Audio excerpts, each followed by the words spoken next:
Hello बच्चों, कैसे हैं आप लोग। आई होप बहुत अच्छे होंगे और तैयारियां भी ज़ोरों शोरों से चल रही होंगी। तो बेटा, आज मैं एक नया सेशन लेके आया हूँ practice set 14 all in one practice batch series का। यहाँ पर हम डिस्कस करने वाले हैं पावर सिस्टम में थर्मल पावर प्लांट के बारे में कि स्टीम पावर प्लांट में हम किस तरह से इलेक्ट्रिसिटी जनरेट करते हैं। ये ऑलरेडी हमने आपको एक वीडियो बना के इसका यूट्यूब पे अपलोड कर दिया है, जहाँ पे आप उस वीडियो को अच्छे से देखिए, उन सारी बारीकियों को अच्छे से समझिए। तो हम प्रैक्टिस सेशन लेके आए हैं, तो यहाँ पे हम जितने भी थर्मल पावर प्लांट से पॉसिबल क्वेश्चंस बन सकते हैं वो सारे इंपॉर्टेंट क्वेश्चन मैं यहाँ पे आपको कराऊंगा।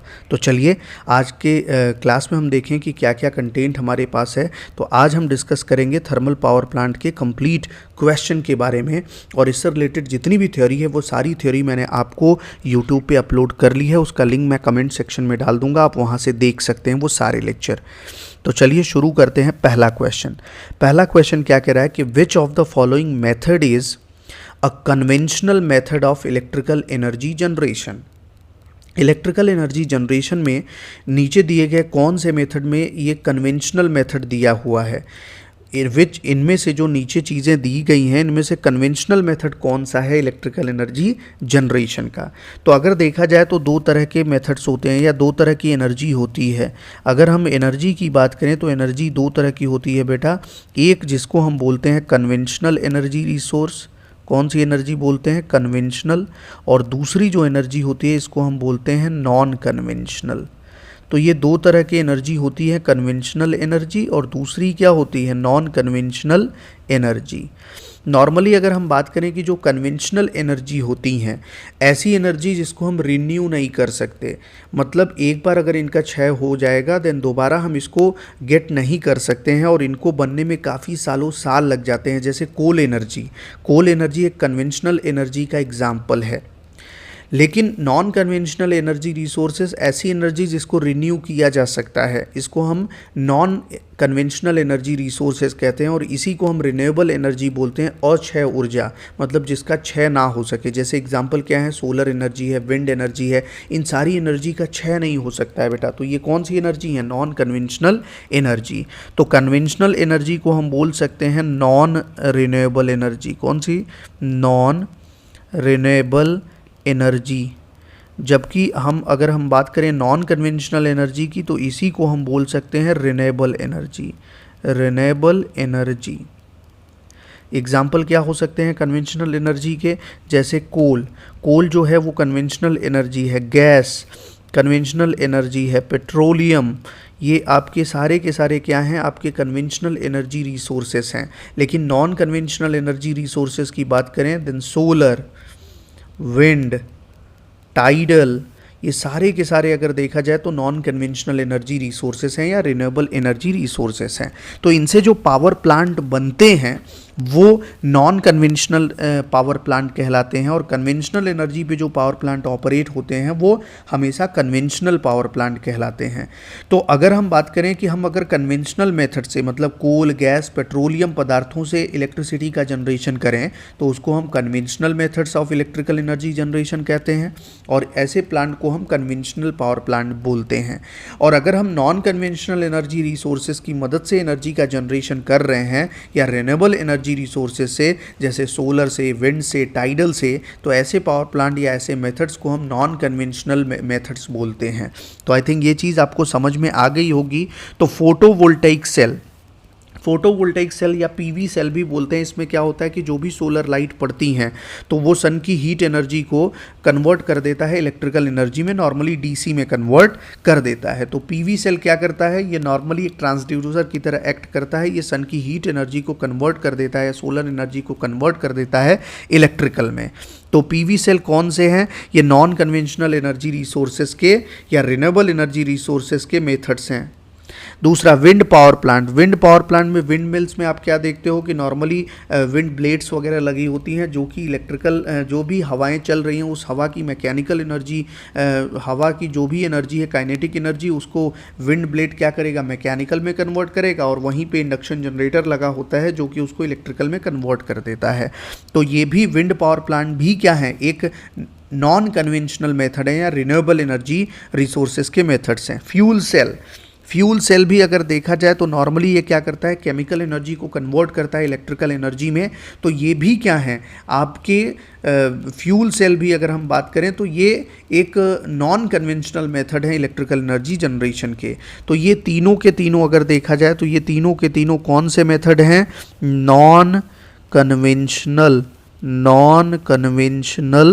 मेथड्स। लेकिन अगर हम बात करें थर्मल पावर प्लांट, तो थर्मल पावर प्लांट कौन सा मेथड है बेटा, this is the conventional method for the energy generation. तो ध्यान रखना है, थर्मल हो, न्यूक्लियर हो, ये दोनों के दोनों गैस प्लांट हो, तो ये सारे के सारे अगर देखा जाए तो थर्मल जो कन्वेंशनल मेथड होते हैं for the electrical energy generation, या इन्हीं को हम बोलते हैं नॉन रिन्यूएबल एनर्जी रिसोर्सेज के मेथड्स हैं। Is that clear? तो याद रखना है, एनर्जी दो तरह की है, कन्वेंशनल और नॉन कन्वेंशनल। जो रिन्यू हो जाती है, जो अक्षय है, वो solar energy, wind energy, tidal energy, ये सारे के सारे क्या है, नॉन कन्वेंशनल हैं। और जिनका क्षय हो सकता है, जो डीकेइंग नेचर के हैं, जैसे कोल है, गैस है, पेट्रोलियम है, ये क्या है आपके नॉन रिन्यूएबल या conventional energy resources. Is that clear? तो यहाँ पर आंसर क्या हो जाएगा, आंसर हो जाएगा ऑप्शन डी करेक्ट आंसर हो जाएगा। Thermal power plant is a non-conventional or conventional, it is a conventional method of electrical energy generation. Next, अगले क्वेश्चन पे आते हैं, सेकेंड क्वेश्चन पे। अगला क्वेश्चन क्या कह रहा है कि which of the following is practically suitable for coal fired thermal power plant? Coal fired thermal power plant में सबसे ज़्यादा प्रैक्टिकली सुटेबल कौन सा साइकिल है? तो यहाँ पर आप देख सकते हो, क्वेश्चन का आंसर अगर देना हो तो कार्नोट साइकिल है, ऑटो एंड कार्नोट साइकिल है, थर्ड रैंकाइन साइकिल है, fourth Rankine and Carnot cycle है। तो यहाँ पे बेटा आपको समझना होगा कि नॉर्मली जितने भी आपके थर्मल पावर प्लांट्स हैं, उन सारे थर्मल पावर प्लांट्स, इवन हम ये कह सकते हैं कि उन जितने भी आपके स्टीम पावर प्लांट है, चाहे वो थर्मल हो, चाहे वो न्यूक्लियर हो या गैस ऑपरेटेड प्लांट्स हो, इन सारे प्लांट्स में हम कौन सी साइकिल का इस्तेमाल करते हैं, रैंकाइन साइकिल का इस्तेमाल करते हैं। कौन सी साइकिल? Rankine cycle. तो ध्यान रखना है, Rankine cycle is used in all steam power plant. जितने भी आपके स्टीम पावर प्लांट हैं, उन सारी स्टीम पावर प्लांट में हम रैंकाइन साइकिल का ही इस्तेमाल करते हैं। अगर आपसे पूछा जाए क्या कार्नोट साइकिल का यूज़ होगा, नहीं, कार्नोट साइकिल का यूज़ नहीं होगा। ऑटो साइकिल का यूज़ होगा, नहीं। ऑटो साइकिल बेटा नॉर्मली एसआई इंजन में होते हैं। जो भी आपके स्पार्क इग्निशन इंजन या पेट्रोल इंजन होते हैं, उसमें हम एसआई ऑटो साइकिल का इस्तेमाल करते हैं। तो अगर आपसे पूछा जाए कि ऑटो साइकिल कहाँ पर यूज़ होता है, then auto cycle is used in SI engine. SI engine में हम हमेशा ऑटो साइकिल का इस्तेमाल करते हैं। सीआई इंजन में हम किसका, डीजल साइकिल का इस्तेमाल करते हैं। सीआई इंजन में कौन सी साइकिल का यूज़ करोगे आप, डीजल साइकिल का इस्तेमाल करोगे, डीजल साइकिल का। और अगर हम रैंकाइन साइकिल की बात करें तो रैंकाइन साइकिल हमारा कहाँ यूज़ होता है, हमेशा स्टीम पावर प्लांट में। तो जितने भी आपके स्टीम पावर प्लांट है, चाहे वो कोल फायर्ड हो, गैस ऑपरेटेड हो या other energy operated plant, steam power plant हो, तो वो हमेशा क्या होंगे, वो हमेशा रैंकाइन साइकिल पे ही ऑपरेट करते हैं, जिसमें हम स्टीम को रीहीट करते हैं up to super heated steam और उसका फर्दर यूटिलाइजेशन करते हैं। बेसिकली अगर देखा जाए तो रैंकाइन साइकिल में अगर हम देखें तो इसमें 4 तरह के थर्मोडायनेमिक प्रोसेस होते हैं। ध्यान रखना है, रैंकाइन साइकिल में कितने तरह के थर्मोडायनेमिक प्रोसेस होते हैं, 4 तरह के। तो लिख सकते हैं इट हैज़ 4 थर्मोडायनेमिक प्रोसेस। कौन कौन से थर्मोडायनेमिक प्रोसेस होते हैं यहाँ पर अगर देखा जाए तो नॉर्मली सबसे पहला प्रोसेस जिसको हम बोलते हैं बेसिकली आइसेंट्रोपिक कंप्रेशन। क्या बोला जाता है, आइसेंट्रोपिक कंप्रेशन। तो सबसे पहला प्रोसेस इसमें होता है आइसेंट्रोपिक कंप्रेशन। इसमें क्या होता है कि बेटा जो भी हमारी वर्किंग फ्लूइड है, वाटर है, उस वाटर को हम पंप में एंटर कराते हैं और देन उसके बाद हम इसको हाई प्रेशर प्रोवाइड कर देते हैं और बॉयलर में भेज देते हैं। तो इसके लिए हम किसका इस्तेमाल करते हैं, बॉयलर फीड पंप का इस्तेमाल करते हैं, जो कि एक हाईएस्ट प्रेशर जनरेटिंग पंप होता है। तो नॉर्मली इस वाटर को हम क्या करेंगे, आइसेंट्रोपिक प्रोसेस में या कंप्रेशन में हाई प्रेशर प्रोवाइड करके उसको बॉयलर में भेज देते हैं। तो जब भी आप बॉयलर फीड पंप से क्या कर रहे हो, हाई प्रेशर प्रोवाइड कर रहे हो, देन यही हाई प्रेशर जो आप प्रोवाइड कर रहे हो या जो भी आप वाटर को पंप्ड कर रहे हो from a low to high pressure, this is is called as isentropic compression. और इसके लिए अगर देखा जाए तो इनपुट एनर्जी जो है इस स्टेज पे आपको लगती है, इसलिए हम कहते हैं कि बॉयलर फीड पंप में बहुत ज़्यादा एनर्जी की ज़रूरत होती है और ये लगभग 4 मेगावाट तक की एनर्जी का कंजप्शन करता है। तो पहला प्रोसेस क्या होता है रैंकाइन साइकिल में? रैंकाइन साइकिल में 4 थर्मोडायनेमिक प्रोसेस हैं, जिसमें सबसे पहला प्रोसेस होता है हमेशा जिसको हम बोलते हैं आइसेंट्रोपिक कंप्रेशन। इसमें क्या होता है, बॉयलर फीड पंप की मदद से हम वाटर का जो भी प्रेशर है उसको लो प्रेशर से हाई प्रेशर पे पंप्ड कर देते हैं और बॉयलर में भेज देते हैं। इसके लिए बहुत ज़्यादा एनर्जी की ज़रूरत होती है।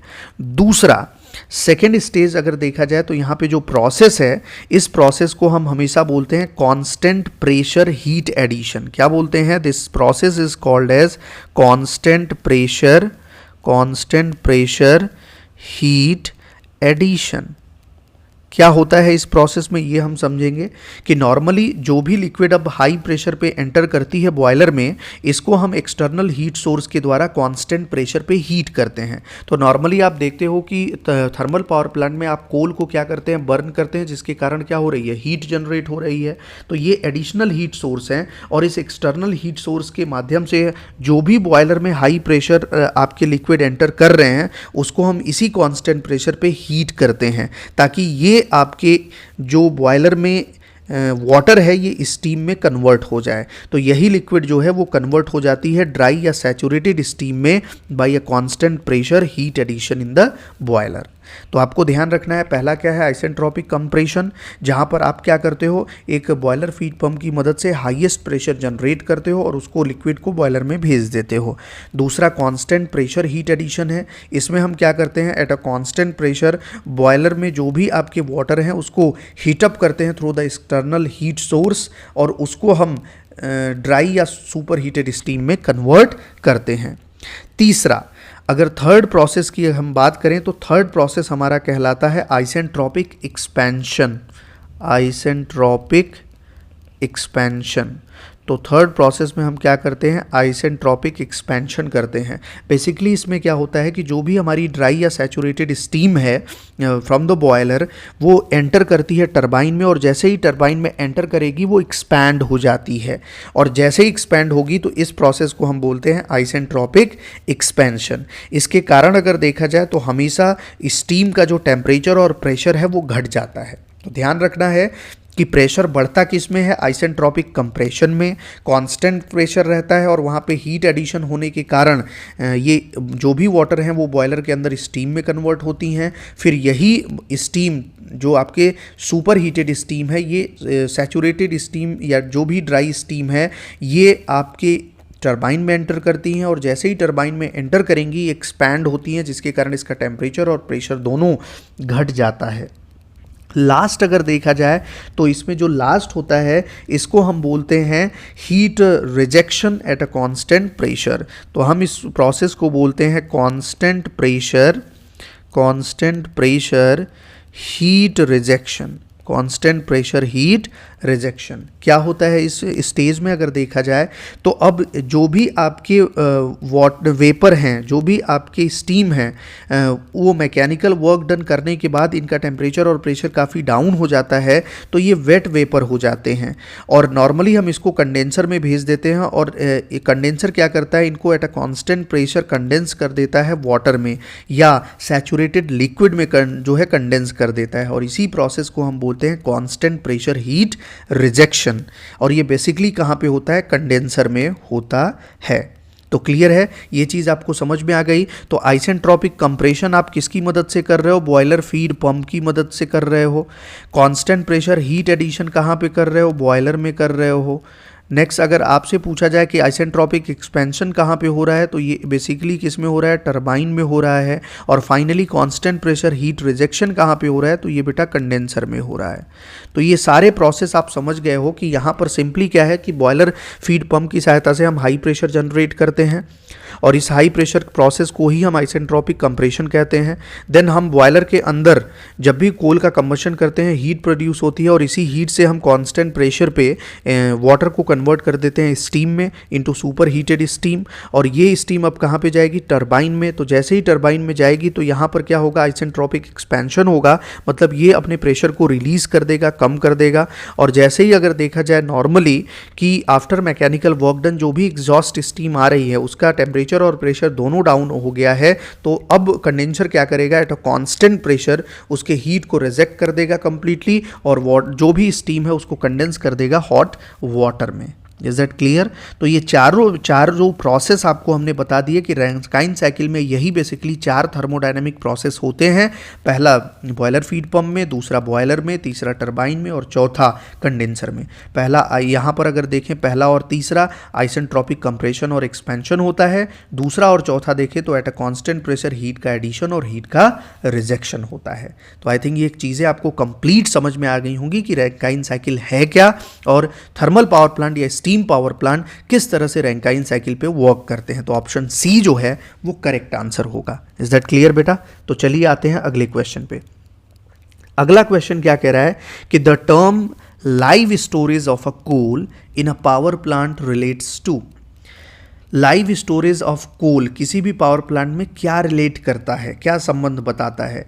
तो जब भी अगर हम बात करें कोल के लाइव स्टोरेज की तो ये हमेशा ये बताता है कि यहाँ पर सफिशिएंट स्टोरेज ऑफ कोल हमारे पास है जो कि 24 घंटे की डिमांड को मीट कर सकता है। मतलब कि कभी भी हम लाइव स्टोरेज ऑफ कोल की अगर हम बात करें तो हमारे पास इतना सफिशिएंट कोल है जो कि पावर प्लांट में 24 घंटे की डिमांड को फुलफिल कर सकता है। तो हमेशा live storage of coals means plant has sufficient storage of coal to meet 24-hour demand। 24-hour demand. तो हमेशा लाइव स्टोरेज ऑफ कोल का मतलब केवल इतना सा होता है कि भाई जो भी हमारा प्लांट है उसमें सफिशिएंट इतना कोल है कि वो 24 घंटे की डिमांड को फुलफिल कर सकता है। तो यहाँ पर अगर देखा जाए तो पहला गलत हो जाएगा, दूसरा गलत है, तीसरा भी गलत है, चौथा ऑप्शन करेक्ट हो जाएगा। It has the storage of coal which is sufficient to meet the 24-hour demand of the plant. Clear है? तो नॉर्मली अगर देखा जाए तो स्टोर कहाँ पे करते हैं हम कोल को? तो कोल को हम जो स्टोर करते हैं वो हमेशा कोल स्टोरेज अगर देखा जाए तो कोल हैंडलिंग प्लांट में होता है। और नॉर्मली यहाँ पे 40 दिन का हम कोल क्या करते हैं? रिजर्व करते हैं। हमेशा 40 दिन का कोल क्या रहता है? रिजर्व्ड रहता है। ये आपको ध्यान में रखना है। और मैंने ऑलरेडी भी आपको बताया कि अगर 2000 मेगावाट का कोई भी आपका थर्मल पावर प्लांट है तो उसमें लगभग 20,000 टन पर डे आपको एक दिन के लिए कोयले की ज़रूरत होती है। और इसके साथ साथ अगर देखा जाए तो 6,000 टन का यहाँ पर लगभग एस जो है वो रिलीज़ होता है, जिसको हैंडल करने के लिए हम एस हैंडलिंग प्लांट का इस्तेमाल करते हैं, जहाँ से ये एस आपके ब्रिक्स इंडस्ट्रीज़, सीमेंट इंडस्ट्रीज़ या हाईवे वगैरह जो भी आप हाईवे वगैरह का कंस्ट्रक्शन कर रहे हैं या लैंड फिलिंग वगैरह में देखें तो यूज़ होता है। तो कोल स्टोरेज अगर देखें तो कोल स्टोरेज सबसे बड़ा एरिया होता है पावर प्लांट का और ये लगभग 50% से ज़्यादा एरिया कवर करता है किसी भी थर्मल पावर प्लांट में। तो लाइव स्टोरेज का मतलब यार कि हमारे पास 24 घंटे के लिए सफिशिएंट जो है कोल है जो कि हमारी डिमांड को सप्लाई कर सकता है। नेक्स्ट अगला देखें, अगला क्या कह रहा है कि which one of the following is the semantic arrangement of steam power plant. किसी भी स्टीम पावर प्लांट का सिमेटिक अरेंजमेंट कौन सा है? तो मैंने आपको सबसे पहले बताया था कि स्टीम पावर प्लांट में हमें क्या करना है? हीट प्रोड्यूस करना है ताकि हम वाटर को हीटअप कर सकें। देन उसके लिए हमें कोल की ज़रूरत है। तो यहाँ पर क्या रहता है? कोल हैंडलिंग प्लांट रहता है। यहीं पे अगर देखा जाए कि जो भी आपके बॉयलर फर्नेस है उसमें कोल के कंबशन के बाद क्या बचती है? एस बचती है। तो इस एस को भी हैंडल करना है तो वहाँ पर एस हैंडलिंग प्लांट का हम इस्तेमाल करते हैं। तो CHP मतलब कोल हैंडलिंग प्लांट है और AHP का मतलब एस हैंडलिंग प्लांट है। नेक्स्ट अगर देखा जाए तो यहाँ पर मेन प्लांट होता है जहाँ पर हम स्टीम को क्या करते हैं? जनरेट करते हैं। तो इसको हम बोलते हैं steam generating plant. Steam generating plant या मेन प्लांट बोला जाता है। तो ऑलरेडी ये सारे लेआउट हमने डिस्कस कर लिए हैं, जहाँ पे आप देख सकते हो यार जाके उस लेक्चर में कि किस तरह से हम लेआउट को हमने डिस्कस किया है। तो कोल हैंडलिंग प्लांट से अगर देखा जाए तो ये मेन प्लांट में आता है। कोल पल्वराइज फॉर्म में होता है, जहाँ पर हम इसको पाउडर फॉर्म में कन्वर्ट कर देते हैं ताकि कम एयर की ज़रूरत हो, कम ऑक्सीजन में ही परफेक्ट कंबशन हो जाए। तो यहाँ पर जैसे ही बॉयलर फर्नेस के अंदर कोल का कंबशन होगा तो कंबशन के बाद से यहाँ दो तरह की एस निकलती है, एक फ्लाई एस होती है, एक सॉलिड एस होती है जो बॉटम सरफेस के नीचे आ जाती है। देन वहाँ पे हॉपर की मदद से हम उसको लोड कर देते हैं और देन उसके बाद उसको हम ट्रांसफ़र कर देते हैं एस हैंडलिंग प्लांट में। तो यहाँ से ये क्या हो जाएगा, ट्रांसफ़र हो जाएगा एस हैंडलिंग प्लांट में। नेक्स्ट यहीं पे अगर देखा जाए कि स्टीम टरबाइन लगी होती है, यहाँ पर क्या जो भी सुपर हीटेड स्टीम आती है इसको हम कहाँ भेज देते हैं, स्टीम टरबाइन में भेज देते हैं। और इसी स्टीम टरबाइन से कपल्ड होता है हमारा जनरेटर या अल्टरनेटर कपल्ड होता है। तो जैसे ही अगर देखा जाए ये घूमेगी स्टीम के कारण, देन वहाँ पर जनरेटर कपल्ड है, ये इलेक्ट्रिसिटी को जनरेट कर देता है, जिसको स्विच यार्ड की मदद से हम क्या करते हैं, ट्रांसफ़र कर देते हैं। यहाँ पर मैकेनिकल वर्क डन के बाद अगर देखा जाए कि जो भी आपका एग्जॉस्ट स्टीम है उस स्टीम को हम कंडेंस कर देते हैं with the help of condenser water में। देन उसके बाद इसी वाटर को फीड वाटर पंप की मदद से हम वापस कहाँ भेज देते हैं, बॉयलर में भेज देते हैं। तो ये कंप्लीट लेआउट है यार। तो आप ये कह सकते हो कि बेसिकली इसका जो सिमेटिक अरेंजमेंट है उसमें CHP होना चाहिए, एस हैंडलिंग है, स्टीम जनरेटिंग प्लांट है, steam turbine, alternator, feed water pumps होते हैं। फीड वाटर पंप का या लो प्रेशर पंप्स हो सकते हैं और हाई प्रेशर हीटर हो सकते हैं। और फिर उसके बाद कूलिंग अरेंजमेंट होता है। तो ऑप्शन ए करेक्ट है, जहाँ पर ये सारे सिमेटिक अरेंजमेंट में होते हैं स्टीम पावर स्टेशंस के। क्लियर है। तो ये चीज़ एक प्रोसेस में है सिमेटिक अरेंजमेंट में, ये चीज़ आपको ध्यान में रखनी है। चलिए आते हैं अगला। नेक्स्ट क्या कह रहा है कि boiler is a component of thermal power plant in which. Boiler एक थर्मल पावर प्लांट का कंपोनेंट है जिसमें क्या होता है। तो मैंने आपको ऑलरेडी बता दिया है कि बॉयलर के अंदर क्या होगा, हमेशा कांस्टेंट प्रेशर पे हीट का एडिशन होता है, जिसके कारण हम वाटर को स्टीम में कन्वर्ट कर पाते हैं। और ये स्टीम में जो हम वाटर को कन्वर्ट करते हैं वो एक हाई प्रेशर स्टीम में कन्वर्ट कर देता है वाटर को, और टेम्परेचर तो high temperature high pressure steam में कन्वर्ट कर देगा। क्लियर है। तो यहाँ पर ध्यान रखना है कि बॉयलर क्या है। बॉयलर अगर देखा जाए तो एक ऐसा कंपोनेंट है जहाँ पर water is converted into high pressure and temperature steam. तो क्लियर है। यहाँ पर ऑप्शन सी क्या हो जाएगा, ऑप्शन बी क्या हो जाएगा बेटा, करेक्ट हो जाएगा। कोल इज कंबस्टेड, तो कोल का कंबशन कहाँ पे होता है, बॉयलर फर्नेस के अंदर होता है। कोल का कंबशन कहाँ पे होता है, हमेशा बॉयलर फर्नेस के अंदर होता है। Air is pre heated, air is pre heated कहाँ पे प्री हीट होता है, एयर प्री हीटर में होता है। एयर प्री हीटर में हम एयर को प्री हीट करते हैं। गैसेस आर कूल्ड, तो नॉर्मली गैस का जो कूलिंग हम करते हैं वो कहाँ पे करते हैं, नॉर्मली स्टीम की कूलिंग करते हैं। तो ये गैसेस की अगर हम बात करें तो ये बेसिकली क्या है, स्टीम है। तो इसको हम कहाँ पे कूल्ड करते हैं बेटा, इसको हम नॉर्मली कूल करते हैं कूलिंग टावर में या कंडेंसर में। इसको हम कंडेंसर एंड कूलिंग टावर में कूल करते हैं, कूलिंग टावर। तो ये आपको ध्यान में रखना है। तो बेसिकली गैसेस का मतलब नहीं है यहाँ, गैसेस का मतलब नहीं है, स्टीम का मतलब है। तो स्टीम को हम कूल कहाँ पे करते हैं, कंडेंसर में। तो आप ये कह सकते हो कि बॉयलर क्या है, बॉयलर एक ऐसा डिवाइस है जो वाटर को क्या करता है, हाई टेम्परेचर एंड प्रेशर पे स्टीम में कन्वर्ट कर देता है। और बेसिकली बॉयलर में ही at a constant pressure heat का एडिशन होता है, जहाँ पर water high temperature steam generate करती है। Is that clear. ये चीज़ आपको समझ में आ गई। और बेसिकली थर्मल पावर प्लांट में हम किस बॉयलर का इस्तेमाल करते हैं, हम यूज़ करते हैं वाटर ट्यूब बॉयलर का, वाटर ट्यूब बॉयलर का इस्तेमाल करते हैं।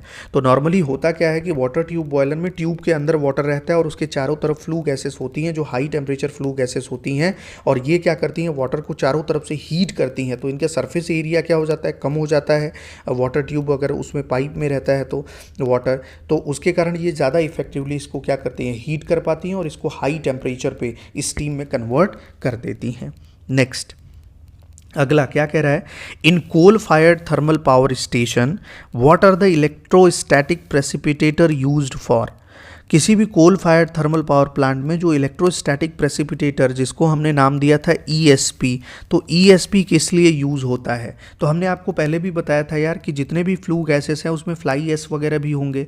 तो आप अगर उसको इंड्यूस्ड ड्राफ्ट फैन की मदद से सक करोगे और उसको एटमॉस्फेयर में अगर डायरेक्टली चिमनी के थ्रू रिलीज़ कर देते हो तो वहाँ पर आप देखोगे कि एटमॉस्फेयर में आपके जो भी डस्ट पार्टिकल हैं वो बहुत ज़्यादा हो जाएंगे, जो कि लोगों के सांस के माध्यम से नाक के द्वारा आपके फेफड़े पे जाके चिपक जाएंगे और बहुत सारी सांस की बीमारियां भी हो सकती हैं। तो इसलिए हमें क्या करना है, इस पॉल्यूशन को अगर रोकना है तो हम क्या करते हैं, इलेक्ट्रोस्टैटिक प्रेसिपिटेटर का इस्तेमाल करते हैं, जो कि इन डस्ट पार्टिकल को, नेगेटिव चार्ज इलेक्ट्रोड्स यहाँ पे होता है, ये डस्ट पार्टिकल को एब्जॉर्ब कर लेगा और क्लीन आपके फ्लू गैसेस को एटमॉस्फेयर में रिलीज करेगा with the help of chimney और स्टैक।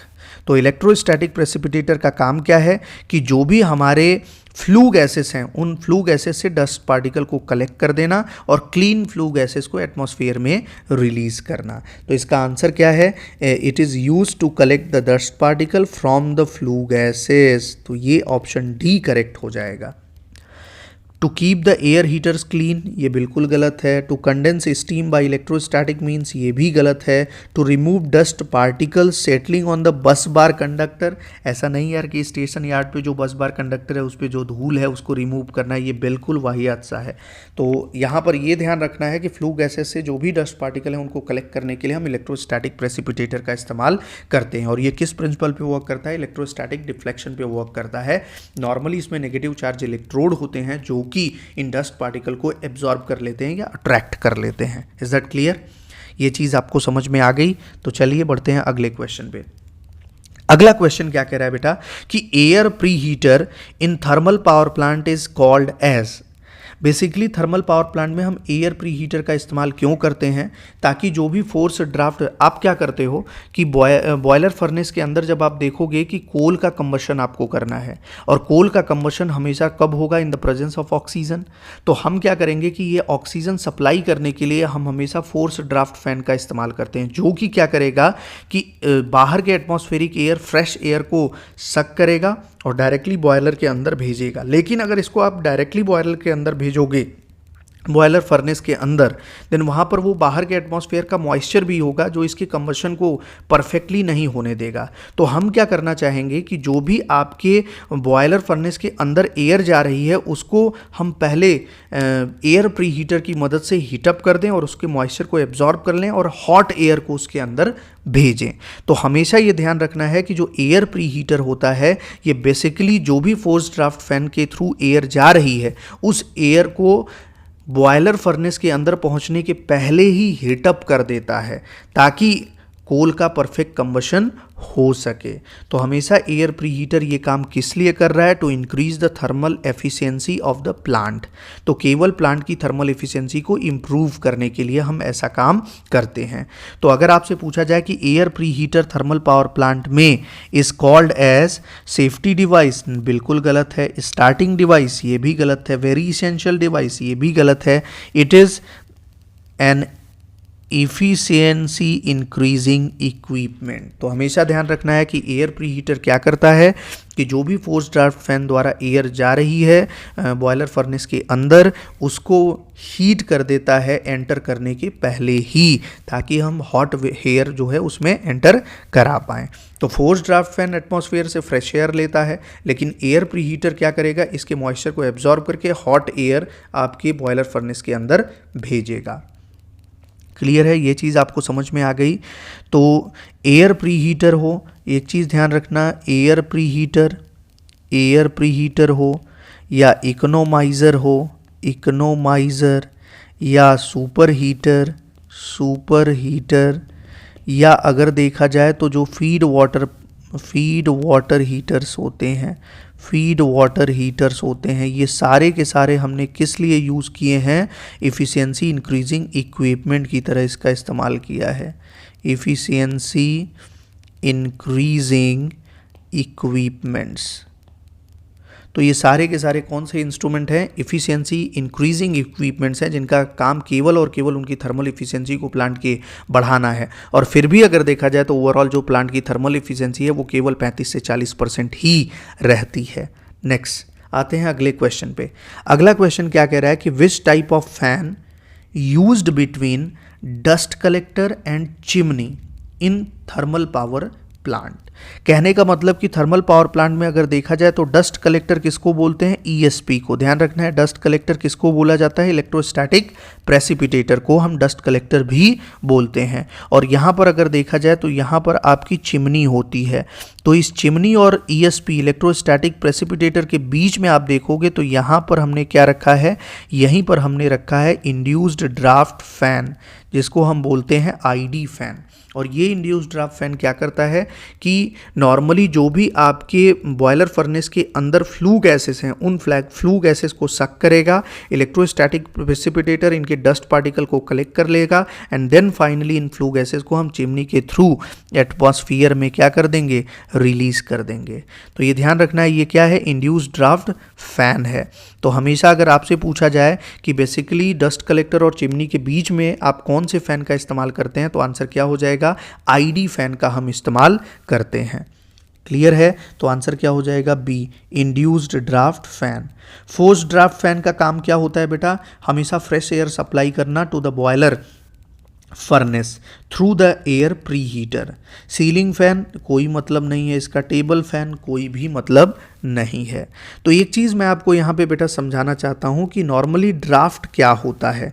तो हम यहाँ पर डिस्कस करने वाले हैं कि ड्राफ्ट क्या होता है, और फिर उसके बाद हम डिस्कस करेंगे कि कौन कौन से ऐसे मेथड्स हैं या कौन कौन से ऐसे प्रोसेस हैं जिनसे हम ड्राफ्ट प्रोड्यूस कर सकते हैं। तो ड्राफ्ट क्या है, पहले इसके बारे में समझेंगे। तो अगर हम बात करें कि ड्राफ्ट क्या होता है, तो बेसिकली ड्राफ्ट जो होता है एक स्मॉल प्रेशर डिफरेंस होता है जो कि गैस के फ्लो को प्रोड्यूस करता है।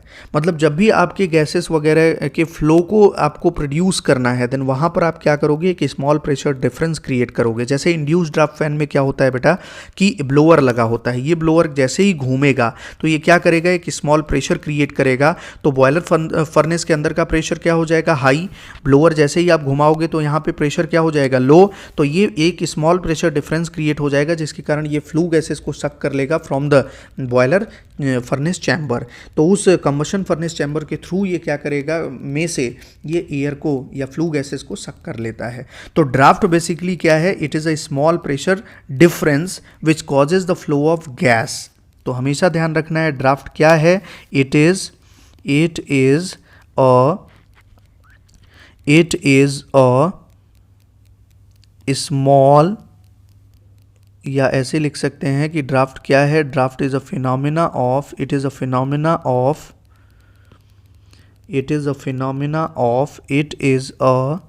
Process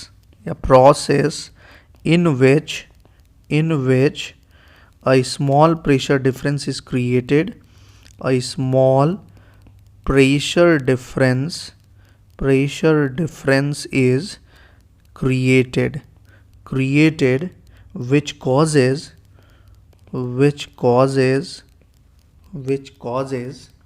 the flow of gas। तो ध्यान रखना है कि ड्राफ्ट क्या है, ड्राफ्ट एक ऐसा प्रोसेस है जिसमें हम एक स्मॉल प्रेशर डिफरेंस क्रिएट करके गैस के फ्लो को प्रोड्यूस करते हैं। तो सेम यही काम इंड्यूस्ड ड्राफ्ट फैन भी करता है। इंड्यूस्ड ड्राफ्ट फैन क्या करता है कि नॉर्मली जो भी आपके कंबशन चैम्बर हैं उसका प्रेशर हाई है, और यहाँ पर इंड्यूस्ड ड्राफ्ट फैन में एक ब्लोअर लगा होता है, और जैसे ही ब्लोअर रोटेट करेगा तो यहाँ पर प्रेशर लो हो जाएगा। तो इस स्मॉल प्रेशर डिफरेंस के कारण आपके फ्लू गैसेस उस कंबशन चैम्बर से कहाँ आ जाएंगी, चिमनी के थ्रू बाहर जो है एटमॉस्फेयर में चली जाएंगी। हमेशा ध्यान रखना है कि चिमनी अगर देखा जाए तो ये एक नेचुरल ड्राफ्ट प्रोड्यूस करता है। तो चिमनी के थ्रू हम हमेशा क्या प्रोड्यूस कर सकते हैं, नेचुरल ड्राफ्ट प्रोड्यूस कर सकते हैं। तो देखेंगे आगे अगले स्लाइड में कि डिफरेंट टाइप्स ऑफ ड्राफ्ट क्या होता है। तो चलिए आगे आते हैं। यहाँ पे आंसर आप समझ गए होंगे, आंसर क्या है, इलेक्ट्रोस्टैटिक प्रेसिपिटेटर और चिमनी के बीच में हम किसको रखते हैं, इंड्यूस्ड ड्राफ्ट फैन को। नेक्स्ट अगला क्वेश्चन क्या है कि force draft fan handling which type of air. अगर हम बात करें कि फोर्स ड्राफ्ट फैन कौन से एयर को हैंडल करता है, cold air, hot air, flue gas, fresh air only. तो यहाँ पर आंसर क्या हो जाएगा, अगर हम बात करें कि जो फोर्स ड्राफ्ट फैन होता है ये क्या सप्लाई करता है, ये सप्लाई करता है oxygen oxygen into boiler furnace, boiler furnace. तो ये बॉयलर फर्नेस में ऑक्सीजन सप्लाई करता है और ये नॉर्मली कैसे सक करेगा, ये फ्रेश एयर को सक करता है और भेजता है कहाँ पे, बॉयलर फर्नेस के अंदर भेजता है। क्लियर है, for the combustion of the coal. तो ये चीज़ आपको ध्यान में रखनी है, लिखने की ज़रूरत नहीं है, ये सारी चीज़ें आपको याद हैं बेटा। तो फोर्स्ड ड्राफ्ट फैन का इस्तेमाल हम क्यों करते हैं, ऑक्सीजन को सप्लाई करने के लिए, और ये फ्रेश एयर को क्या करता है, शक करता है और सीधे सीधे कहाँ पे भेज देता है, थ्रू एयर प्री हीटर भेज देता है बॉयलर फर्नेस के अंदर। फ्लू गैसेस को हैंडल कौन करता है, तो फ्लू गैसेस को अगर हैंडल करने के लिए देखा जाए तो इंड्यूस्ड ड्राफ्ट फैन का हम इस्तेमाल करते हैं। तो अब थोड़ी सी चीज़ आपको समझनी होगी कि जो ड्राफ्ट है उसका क्लासिफिकेशन कैसे हम करेंगे। तो टाइप ऑफ ड्राफ्ट, अगर हम बात करें कि टाइप ऑफ ड्राफ्ट क्या होता है, ड्राफ्ट कितने तरह के हो सकते हैं, तो जब भी हम ड्राफ्ट की बात करें तो ये बेसिकली दो तरह के होते हैं। पहला जिसको हम बोलते हैं नेचुरल, दूसरा जिसको हम कहते हैं फोर्स्ड या आर्टिफिशियल। तो दो तरह के ड्राफ्ट हो सकते हैं, पहला कौन सा है, नेचुरल ड्राफ्ट, और दूसरा क्या है, आर्टिफिशियल ड्राफ्ट। तो नेचुरल ड्राफ्ट को ही हम बोलते हैं बेटा चिमनी ड्राफ्ट। क्या बोला जाता है इसको, इसी को हम बोल सकते हैं चिमनी ड्राफ्ट। और आर्टिफिशियल ड्राफ्ट अगर देखा जाए तो ये दो तरह की होती हैं। पहला जिसको हम बोलते हैं स्टीम जेट के द्वारा हम इसको प्रोड्यूस कर सकते हैं, स्टीम जेट के द्वारा, और दूसरा अगर हम देखें तो इसको हम मैकेनिकल मींस के द्वारा भी प्रोड्यूस कर सकते हैं, जैसे हमने ब्लोअर वगैरह में प्रोड्यूस किया था। तो यहाँ पर अगर देखा जाए स्टीम जेट, अगर स्टीम जेट में हम देखें तो इसमें दो तरह के होते हैं। स्टीम जेट में अगर देखें तो इसके दो तरह के ड्राफ्ट हो सकते हैं, पहला इंड्यूस्ड, पहला क्या है इंड्यूस्ड, और दूसरा अगर हम देखें तो इसको हम बोलते हैं फोर्स्ड। और मैकेनिकल मींस में अगर हम देखें तो इसमें तीन तरह के हो सकते हैं, या दो तरह के ही आप ले सकते हैं। पहला इंड्यूस्ड फैन, और दूसरा क्या है आपके फोर्स्ड फैन। तो यहाँ पर अगर देखा जाए कि थर्मल पावर प्लांट में हम इंड्यूस्ड फैन और फोर्स्ड ड्राफ्ट फैन का इस्तेमाल करते हैं, तो ये क्या है, ये आर्टिफिशियल ड्राफ्ट हैं या मैकेनिकल ड्राफ्ट हैं। तो आर्टिफिशियली मैकेनिकल ड्राफ्ट होते हैं ये। तो ड्राफ्ट कितने तरह के हैं, दो तरह के, नेचुरल और आर्टिफिशियल। चिमनी ड्राफ्ट क्या है, नेचुरल ड्राफ्ट है। मतलब यहाँ पर अगर देखा जाए तो आपको कुछ नहीं करना है यार चिमनी ड्राफ्ट में। नॉर्मली अगर देखा जाए तो natural draft is produce by the use of chimney only, और इसमें अगर देखा जाए तो जो ड्राफ्ट प्रोड्यूस हो रहा है वो केवल और केवल डेंसिटी डिफरेंस के कारण प्रोड्यूस हो रहा है इनसाइड द चिमनी। बिकॉज अगर देखा जाए डेंसिटी डिफरेंस, तो हॉट गैसेस का डेंसिटी अलग है, कोल्ड एटमॉस्फेरिक एयर का डेंसिटी अलग है। जो कि हॉट गैसेस कहाँ है, इनसाइड द चिमनी, और अगर कोल्ड एटमॉस्फेरिक एयर देखें तो वो क्या है, आउटसाइड द चिमनी। देन इनके डेंसिटी डिफरेंस के कारण क्या हो रहा है, ड्राफ्ट प्रोड्यूस हो रहा है। तो नेचुरल ड्राफ्ट हमेशा कहाँ पे प्रोड्यूस होता है, चिमनी में प्रोड्यूस होता है। किसके कारण, this occurs due to density difference. तो हमेशा डेंसिटी डिफरेंस के द्वारा ये क्या हो जाएगा, ऑकर हो जाएगा। किस तरीके से बेटा, हमने आपको बोला कि चिमनी के अंदर क्या होगा, हॉट गैसेस होंगी, इनकी डेंसिटी अलग है। चिमनी के बाहर अगर देखा जाए तो वहाँ पर कोल्ड एटमॉस्फेरिक एयर है, तो इनकी डेंसिटी अलग है। देन इनके डेंसिटी डिफरेंस के कारण नेचुरली आपका क्या हो जाता है, ड्राफ्ट आ जाता है, जो कि एटमॉस्फेयर में इन फ्लू गैसेस को इंजेक्ट कर देता है। नेक्स्ट अगर हम बात करें यहाँ पर बेटा एक चीज़ कि दूसरा क्या है, आर्टिफिशियल। तो यहाँ पर हम फोर्सफुली क्या कर रहे हैं, प्रोड्यूस कर रहे हैं या तो इंड्यूस्ड फैन से या फोर्स फैन से ड्राफ्ट को। तो ये दो तरह के ड्राफ्ट आपको याद रखने हैं। तो फोर्स ड्राफ्ट फैन क्या हैंडल करता है, फ्रेश एयर हैंडल करता है। फ्लू गैसेस को इंड्यूस्ड ड्राफ्ट फैन हैंडल करेगा। Is that clear. नेक्स्ट आते हैं, अगला क्वेश्चन क्या है कि the function of economizer in thermal power plant is use to. Economizer का फंक्शन क्या होता है, तो नॉर्मली अगर देखा जाए तो जो भी फ्लू गैसेस आ रही हैं, इन फ्लू गैसेस की हीट को अगर हम एब्जॉर्ब ना करें तो ये कम्प्लीटली वेस्ट हो जाएगी हीट। सपोज आप क्या कर रहे हो कि जो भी फ्लू गैसेस प्रोड्यूस हो रहे हैं उसको आप क्या करो, इंड्यूस्ड ड्राफ्ट फैन की मदद से सक करो और बाहर एटमॉस्फेयर में आप रिलीज़ कर दो। देन यहाँ पर आप देखोगे कि इनकी हीट का हमने कोई यूज़ नहीं किया। तो हमें क्या करना है कि प्लांट की थर्मल इफिशियंसी को अगर आप बढ़ाना चाहते हो तो आप क्या करो कि जो भी कंबशन के दौरान आपके फ्लू गैसेस रिलीज हो रही हैं, इन फ्लू गैसेस की जो हीट है वो वेस्ट ना होने पाए, इस हीट को एब्जॉर्ब करके कुछ सी यूज़फुल वर्क में हम लगा दें। जैसे जो भी हमारा बॉयलर फीड पंप के द्वारा वाटर बॉयलर के अंदर जा रहा है, तो वाटर को बॉयलर के अंदर जाने से पहले ही हम उसको क्या कर दें, हीटअप कर दें। और इसको हीटअप करने के लिए हम क्या करेंगे, इकोनोमाइज़र का इस्तेमाल करते हैं। तो बेसिकली जो भी फीड वाटर होते हैं, इकोनोमाइज़र क्या करता है, एक हीट एक्सचेंजर की तरह काम करता है। किसकी तरह काम करेगा, हीट एक्सचेंजर की तरह। और ये बेटा क्या करेगा कि जो भी फ्लू गैसेस है उनकी हीट को एब्जॉर्ब करेगा और ये हीट ट्रांसफर कर देगा किसको, फीड वाटर को। और ये फीड वाटर उस हीट के कारण क्या हो जाते हैं, गर्म हो जाते हैं। और इसी हॉट वाटर या स्टीम को हम कहाँ पे भेज देते हैं, अब बॉयलर के अंदर भेज देते हैं। तो ये केवल और केवल प्लांट की एफिशिएंसी को इंप्रूव करने के लिए होता है। तो इकोनोमाइजर का अगर फंक्शन देखा जाए तो ये क्या करता है, it basically acting as a heat exchanger. किसकी तरह वर्क करता है, एक्ट्स एज हीट एक्सचेंजर। तो ये बेटा क्या करता है, it extract the heat from the flue gases.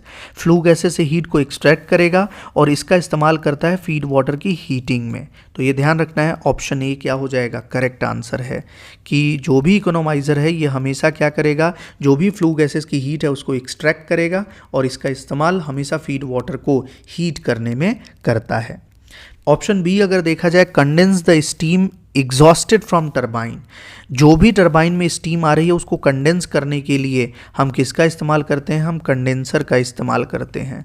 Next, remove carbon particles from the flue gases. Flu gases से अगर कार्बन पार्टिकल्स वगैरह को रिमूव करना है या डस्ट पार्टिकल को, तो इसके लिए हमने किसका इस्तेमाल किया है, इलेक्ट्रोस्टैटिक प्रेसिपिटेटर का इस्तेमाल किया है। तो जो एस कंटेंट वगैरह होती हैं कार्बन पार्टिकल्स की जगह अगर देखा जाए तो हम लिख सकते हैं कि remove dust particle, remove dust particle. तो ये ध्यान रखना है, remove dust particle from the flue gases. ये स्टेटमेंट केवल चेंज करने के लिए मैं आपको बता रहा हूँ। तो यहाँ पे आंसर ये करेक्ट हो गया है, बट अगर ये ऐसा नहीं कि ये गलत है बेटा, स्टेटमेंट केवल चेंज करने के लिए अगर remove dust particle from the flue gases तो क्या होगा, इलेक्ट्रोस्टैटिक प्रेसिपिटेटर का यूज़ कर लेंगे। Increase temperature of steam coming from the boiler before admitting to turbine. मतलब कि जो भी आपके बॉयलर से स्टीम आ रही है, टरबाइन में एंटर करने के पहले ही उस स्टीम के टेम्परेचर को बढ़ाने के लिए हम किसका इस्तेमाल करते हैं, सुपर हीटर का इस्तेमाल करते हैं, सुपर हीटर का इस्तेमाल करते हैं। तो सुपर हीटर बेसिकली एक ऐसा डिवाइस है जो कि जो भी वेट स्टीम या सैचुरेटेड स्टीम आपके बॉयलर से निकल के आ रही हैं उसको ड्राई स्टीम या सुपर हीटेड स्टीम में कन्वर्ट कर देगा up to 540 degree centigrade, and then उसके बाद ये टरबाइन में क्या होंगे, एडमिट होंगे। तो ये चीज़ आपको ध्यान में रखनी है। सुपर हीटर क्लियर हो गया, इलेक्ट्रोस्टैटिक प्रेसिपिटेटर क्लियर हो गया, या इसी को हम डस्ट कलेक्टर बोलते हैं, और कंडेंसर भी आपको पता चल गया। और इकोनोमाइजर क्या है, as a heat exchanger work करेगा जो कि फ्लू गैसेस के से हीट को एक्सट्रैक्ट करेगा और इसका इस्तेमाल फीड वाटर को हीटअप करने के लिए करेगा। क्लियर है। आगे आते हैं अगले क्वेश्चन पे। अगला क्वेश्चन क्या है, आप आसानी से इसका आंसर बता सकते हैं यार। क्वेश्चन कह रहा है कि economizer is use to heat. Economizer का इस्तेमाल आप किस लिए करते हो, तो बेसिकली इकोनोमाइजर का इस्तेमाल हम हमेशा फीड वाटर को हीट करने के लिए करते हैं। तो फीड वाटर को हीट अगर करना है तो उसके लिए आप किसका यूज़ करोगे, इकोनोमाइजर का इस्तेमाल करते हो। Then it is use to heat feed water. Clear है। तो यहाँ पर आंसर क्या हो जाएगा, feed water. Is that clear. कोई भी यहाँ पे डाउट नहीं होना चाहिए। नेक्स्ट आते हैं अपने अगले क्वेश्चन पे। अगला क्वेश्चन ये कह रहा है कि which of the following coal has the highest calorific value. कौन से कोल की कैलोरीफिक वैल्यू सबसे हाई होती है। तो पहले ये समझना होगा यार कि कैलोरीफिक वैल्यू होती क्या है। तो हम ये बोल सकते हैं कि it is basically an amount of heat, it is an amount of heat produced by burning 1 kg of coal, 1 kg of कोल। और नॉर्मली अगर देखा जाए तो इसको हम किस में मेज़र करते हैं, तो कैलोरीफिक वैल्यू की जो यूनिट होती है एसआई यूनिट, वो हमेशा किलो जूल पर केजी में होती है। तो कैलोरीफिक वैल्यू को किस में मेज़र किया जाता है, किलो जूल पर केजी में मेज़र किया जाता है। तो कैलोरीफिक वैल्यू बेसिकली क्या है कि 1 केजी कोयले को बर्न करने पर कितनी अमाउंट ऑफ हीट प्रोड्यूस हो रही है, वही उसकी क्या बताती है, कैलोरीफिक वैल्यू। जैसे हमने फॉर एग्जांपल बोला कि यार कैलोरीफिक वैल्यू जो है वो 860 किलो कैलोरी पर केजी है, तो इसका मतलब क्या है कि हम इसको क्या कर रहे हैं, 1 केजी कोयले को अगर कोल की कैलोरीफिक वैल्यू देखा जाए तो calorific value of coal, calorific value of coal हमने मान लिया 860 kilo calorie per kg, kilo calorie per kg. इसका मतलब ये क्या बता रहा है कि अगर हम 1 केजी कोल को बर्न करें तो कितनी ऊर्जा आपको प्रोड्यूस होगी या कितनी एनर्जी आपको मिलेगी, हीट कितना मिलेगा, 860 किलो कैलोरी का हीट हमें मिल जाता है। तो ये चीज़ आपको ध्यान में रखनी है। तो बेसिकली इसकी एसआई यूनिट क्या है, किलो जूल पर केजी, और ये क्या है, it is the amount of heat produce by burning 1 kg of coal. अब बात आती है कि सबसे हाईएस्ट कैलोरीफिक वैल्यू किसकी होगी। तो यार 1 केजी कोयले को बर्न करने पर अगर ज़्यादा हीट प्रोड्यूस हो रहा है तो इसका मतलब उसकी कैलोरीफिक वैल्यू ज़्यादा है, और हीट ज़्यादा प्रोड्यूस करने के लिए कार्बन कंटेंट ज़्यादा होना चाहिए, और अगर कार्बन कंटेंट ज़्यादा है तो डेफिनेटली हीट ज़्यादा प्रोड्यूस होगी, एस कम प्रोड्यूस होगा। तो इसके लिए बेस्ट सुटेबल जो है कोल वो है एंथ्रेसाइट।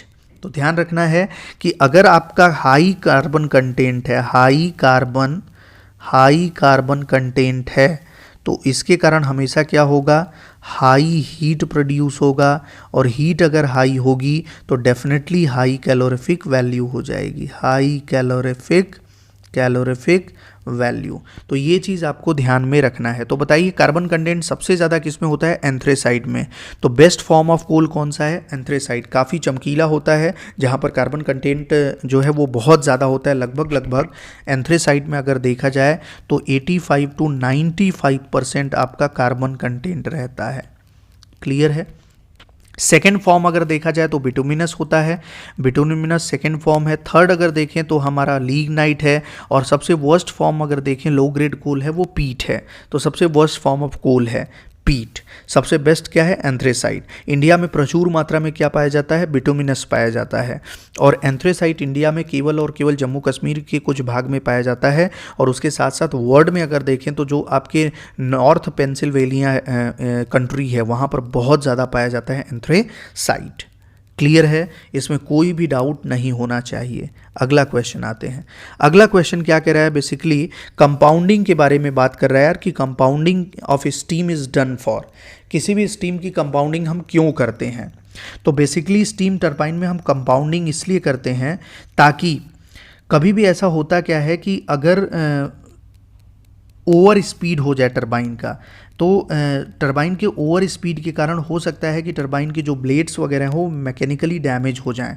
तो ब्लेड्स के मैकेनिकल डैमेज को प्रिवेंट करने के लिए आपको स्पीड को प्रिवेंट कम करना होगा, और स्पीड ओवर स्पीड अगर प्रिवेंट आपको करना है देन डेफिनेटली वहाँ पर आप स्टीम टरबाइन की कंपाउंडिंग करते हैं, जहाँ पर रोटर स्पीड या फ्लो स्पीड को आप स्टेप बाय स्टेप रिड्यूस करते हैं। तो मल्टी स्टेप में आप नॉर्मली क्या करते हैं, इनको रिड्यूस करते हैं।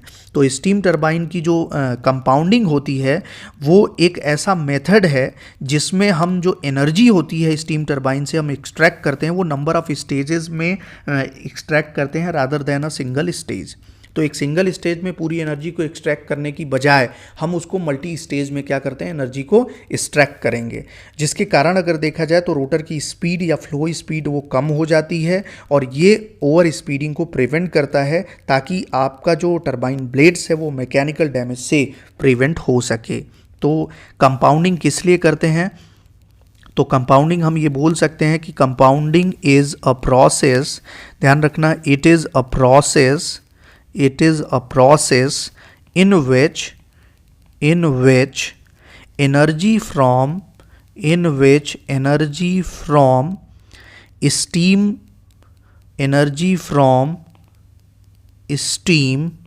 is extracted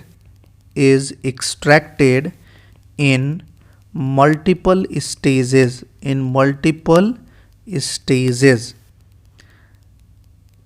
तो ध्यान रखना है यहाँ पर कि कंपाउंडिंग क्या है, एक ऐसा प्रोसेस है जिसमें हम स्टीम से एनर्जी को एक्सट्रैक्ट करते हैं मल्टीपल स्टेजेस में।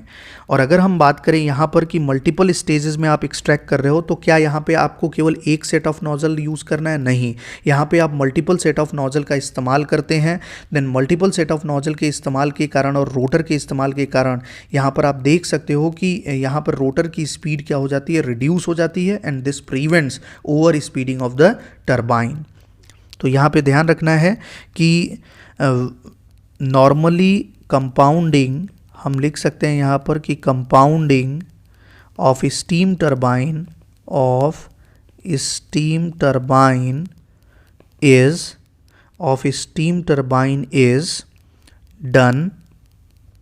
is done to reduce rotor speed या इसी को हम बोल सकते हैं फ्लो स्पीड। तो रोटर स्पीड और फ्लो स्पीड, तो हमेशा ध्यान रखना है इन स्टेप्स।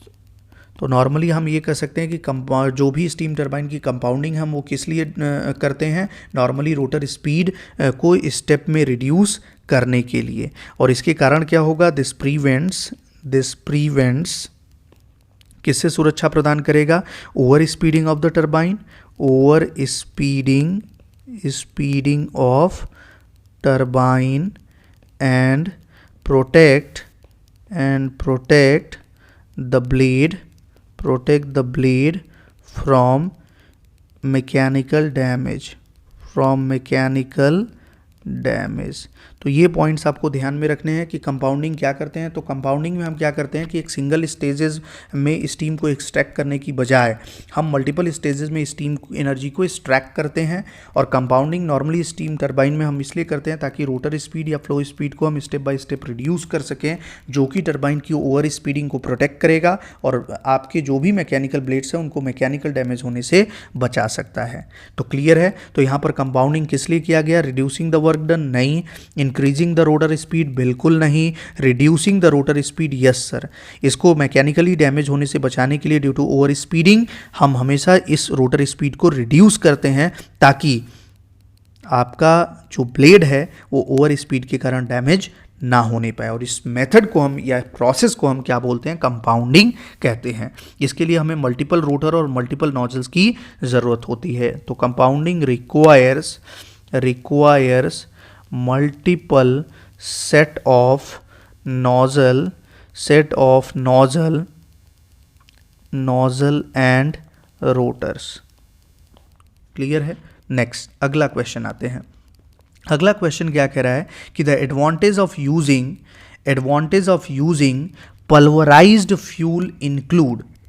नॉर्मली अगर देखा जाए कि आप सॉलिड कोल के छोटे छोटे टुकड़े को भी डायरेक्टली जला सकते हैं बॉयलर फर्नेस के अंदर, लेकिन जब भी आप डायरेक्टली सॉलिड फॉर्म में आप उस कोल को जला दोगे देन उस समय क्या होगा कि इसका परफेक्ट कंबशन नहीं होगा। उसके अंदर अगर देखा जाए तो कुछ ना कुछ कार्बन कंटेंट भी प्रेजेंट रह जाएगा, और उसके साथ साथ अगर देखें तो यहाँ पर आपको ज़्यादा ऑक्सीजन की भी ज़रूरत होती है। तो इसलिए हम क्या करेंगे कि इसके परफेक्ट कंबशन के लिए हम हमेशा क्या करेंगे, इसको पाउडर फॉर्म में कन्वर्ट कर देते हैं। तो पल्वराइज का मतलब क्या है कि it is converted into the powder form. तो नॉर्मली कोल को हम पल्वराइजिंग मिल में क्या करते हैं, पाउडर फॉर्म में क्रश कर देते हैं, और देन उसके बाद प्राइमरी एयर फैन की मदद से हम इसको बॉयलर फर्नेस के अंदर भेजते हैं। और in the presence of oxygen जो कि फोर्स ड्राफ्ट फैन से हम भेज रहे हैं, ये क्या करेगा, इसका परफेक्ट कंबशन कर देगा। तो पल्वराइज क्यों किया आपने फ्यूल को, ताकि बॉयलर की इफिशियंसी बढ़ जाए, करेक्ट है। ईजी एंड कंप्लीट कंबशन हो, ये भी करेक्ट है। और लो एयर रिक्वायरमेंट हो, हाँ लो ऑक्सीजन की रिक्वायरमेंट हो, ये भी करेक्ट है। तो पल्वराइज फ्यूल आप यूज़ करोगे तो उसके कारण क्या होगा, इजी एंड कंप्लीट कंबशन होगा, लो एयर रिक्वायरमेंट होगी, और बॉयलर की इफिशियंसी भी बढ़ जाएगी। तो आंसर क्या हो जाएगा, ऑल ऑफ एबव हो जाएगा। Is that clear.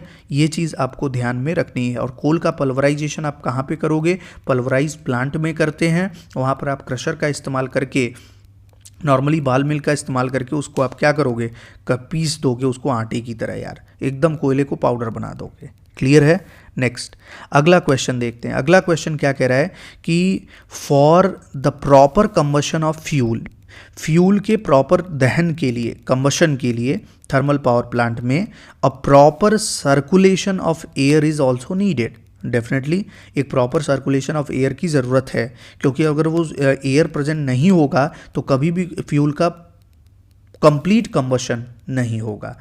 देन इसके लिए क्या हम किसकी मदद लेते हैं, तो इसके लिए हम हमेशा फोर्स ड्राफ्ट फैन की मदद लेते हैं। तो आंसर क्या हो जाएगा, आंसर हो जाएगा ड्राफ्ट फैन। इकोनोमाइजर क्या करता है, फ्लू गैसेस से हीट को एक्सट्रैक्ट करता है। Then it is use to extract heat from flue gases. इतनी बार हो जाएगा कि चीज़ें आपको याद हो जाएगी। कंडेंसर क्या करता है, it is use to condense the exhaust steam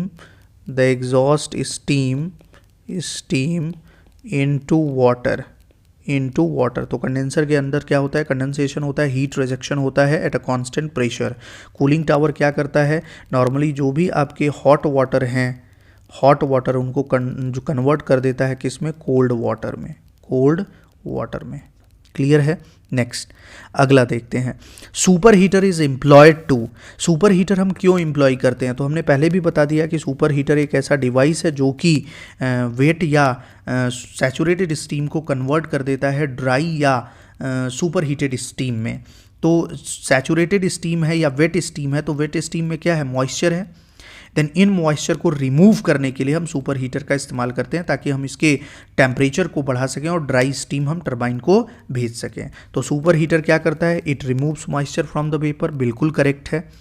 उसके कारण क्या होगा, सुपर हीटर ही क्या करता है, इसको सुपर हीट करता है और इसको 540 डिग्री सेंटीग्रेड तक पहुंचाता है। तो सुपर हीटर की मदद से हम इसको हाई टेम्परेचर पे क्या करते हैं, हीट करते हैं। तो ध्यान रखना है कि सुपर हीटर जो डिवाइस है इसमें स्टीम के टेम्परेचर तो बढ़ता है, लेकिन इसका प्रेशर जो है वो सेम रहता है। तो एट अ कांस्टेंट प्रेशर ये टेम्परेचर को क्या कर देता है, बढ़ा देता है। तो remove moisture from the vapour, ये बिल्कुल सही है। वेपर से जो भी मॉइस्चर वगैरह हैं उनको रिमूव करता है, ताकि ये वेट स्टीम को सुपर हीटेड स्टीम में कन्वर्ट कर पाए। और increase the temperature of vapour, तो ये भी सही है, increase the temperature of vapour at constant pressure. तो कांस्टेंट प्रेशर पे ये क्या करता है, इसके टेम्परेचर को बढ़ा देता है। Is that clear. तो which of the given statement is incorrect, कौन सा स्टेटमेंट यहाँ पर इनकरेक्ट है ये हमें बताना है। हीट द फीड वाटर, क्या सुपर हीटर फीड वाटर को हीट करता है, नहीं, गलत है। तो यहाँ पर अगर देखा जाए तो स्टेटमेंट जो थर्ड है वही थर्ड स्टेटमेंट इनकरेक्ट है, बाकी दोनों स्टेटमेंट सही हैं। तो ऑप्शन बी यहाँ पर करेक्ट आंसर हो जाएगा, केवल थर्ड स्टेटमेंट इनकरेक्ट है। तो सुपर हीटर क्या करता है, जो भी वेपर हैं उनसे मॉइस्चर को रिमूव करता है, और दूसरा ये जो भी टेम्परेचर ऑफ वेपर हैं उनको इंक्रीज कर देता है एट अ कॉन्स्टेंट प्रेशर। अगला, in a superheater of steam plant, superheater अगर देखा जाए स्टीम प्लांट में, उसमें क्या होता है, प्रेशर राइज करता है, टेम्परेचर ड्रॉप करता है, बिल्कुल गलत। टेम्परेचर राइज करता है, प्रेशर ड्रॉप होता है, ये भी गलत। टेम्परेचर राइज करता है एंड प्रेशर रिमेन्स अनचेंज्ड, ये बिल्कुल सही है कि eight a constant pressure temperature को बढ़ा देता है। तो टेम्परेचर राइज करेगा जबकि प्रेशर जो है वो अनचेंज हो जाएगा। ऑप्शन डी इनकरेक्ट है। तो यहाँ पर ऑप्शन सी करेक्ट हो जाएगा कि सुपर हीटर में हम टेम्परेचर को बढ़ा देते हैं eight a constant pressure. Is that clear. ये चीज़ आपको ध्यान में रखनी है। अगला आते हैं, अगला कह रहा है कि select the incorrect statement regarding thermal power plant. Thermal power plant के रिगार्डिंग हमें इनकरेक्ट स्टेटमेंट को सेलेक्ट करना है कि कौन सा स्टेटमेंट इनकरेक्ट है। पहला स्टेटमेंट अगर हम पढ़ें तो condenser convert steam into feed water, बिल्कुल सही स्टेटमेंट है। कंडेंसर क्या करता है, हीट रिजेक्शन प्रोसेस है। यहाँ पर हम क्या करते हैं, eight a constant pressure steam को, एग्जॉस्टेड स्टीम को कन्वर्ट कर देते हैं वाटर वेपर में, तो फीड वाटर में कन्वर्ट कर देता है। दूसरा, economiser is run by super heated steam and generates, नहीं, गलत है। इकोनोमाइजर बेसिकली एक्सट्रैक्ट करता है फ्लू गैसेस के हीट को और फीड वाटर को हीट अप करता है। तो ये ध्यान रखना है, economiser is not run by super heated steam, ये बिल्कुल गलत है। ये फ्लू गैसेस की हीट को क्या करता है, एब्जॉर्ब करता है। Combustion takes place in boiler, ये बिल्कुल सही है, बॉयलर फर्नेस के अंदर ही कंबशन होता है। Steam is converted into super heated steam in super heater, ये भी सही है कि जो भी वेट या सैचुरेटेड स्टीम है उसको हम सुपर हीटर की मदद से सुपर हीटेड स्टीम में कन्वर्ट कर देते हैं। तो यहाँ पर इनकरेक्ट स्टेटमेंट कौन सा है? ऑप्शन बी है। तो ऑप्शन बी आपका करेक्ट आंसर हो जाएगा। क्लियर है? नेक्स्ट अगले क्वेश्चन पे आते हैं। अगला क्वेश्चन क्या कह रहा है यहाँ पर कि थर्मल पावर प्लांट में the pressure of working fluid cycle is developed by. Thermal power plant में जो वर्किंग फ्लूइड साइकिल है उसका प्रेशर आप किस तरह से डेवलप्ड करते हैं? तो नॉर्मली थर्मल पावर प्लांट में जो फीड वाटर का प्रेशर है वो आप कैसे डेवलप करते हो? बॉयलर फीड पंप से। बॉयलर फीड पंप के थ्रू आप क्या करते हैं? प्रेशर डेवलप करते हैं। Then it is the highest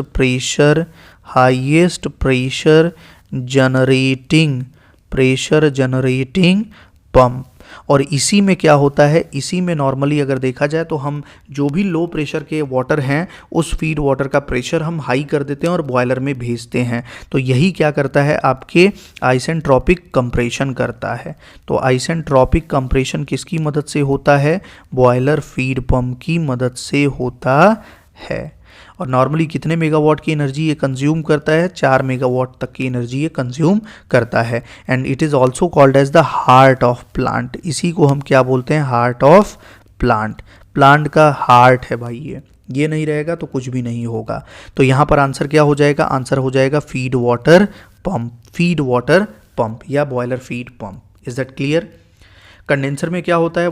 steam, exhaust steam को कंडेंस कर देते हैं वाटर में। सुपर हीटर में हम क्या करते हैं कि जो भी आपके वेट स्टीम है उसको सुपर हीटेड स्टीम में कन्वर्ट कर देते हैं। टरबाइन में क्या होता है कि जो भी स्टीम एनर्जी है या थर्मल एनर्जी उसको क्या करेगा?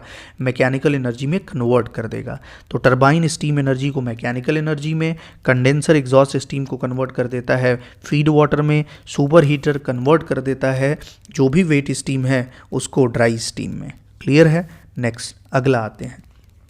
अगला क्वेश्चन क्या कह रहा है कि पीएच वैल्यू, अगला क्वेश्चन कह रहा है बेटा कि pH value of water used for boiler of the thermal power plant is. Thermal power plant में जो वाटर के लिए अगर देखा जाए, जो बॉयलर के लिए जो वाटर हम यूज़ करते हैं उस वाटर की पीएच वैल्यू कितनी होनी चाहिए? 1, 7, स्लाइटली मोर देन 1, 10। तो इसको समझने के पहले हमें ये समझना होगा कि पीएच क्या होता है। अगर हम बात करें पीएच क्या है तो basically pH is the concentration of amount of free hydrogen. ये आप ऐसे कह सकते हो कि पीएच क्या है? Then pH is the measure of how acidic और बेसिक वाटर इज़। पीएच क्या है? हम लिख सकते हैं it is a major